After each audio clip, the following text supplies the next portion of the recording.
ये eye shadow look आप सिर्फ 5 मिनट में कर सकते हैं। तो सबसे पहले मैंने आई शेडो बेस बनाया, then I took the black eye shadow and I started blending it on the outer corner.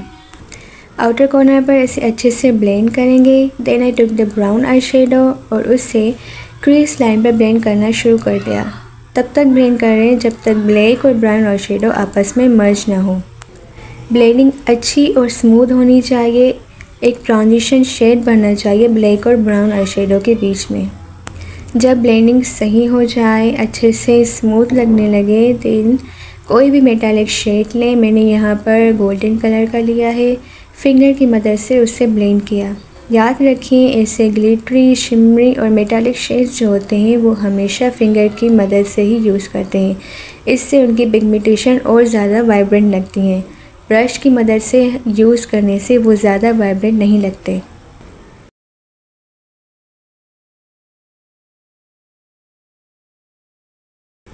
Then I completed this look by using the eyeliner and I also applied the lashes. अगर आपको lashes पसंद नहीं तो आप skip कर सकती हैं। Here is the eyeshadow look in just 5 minutes.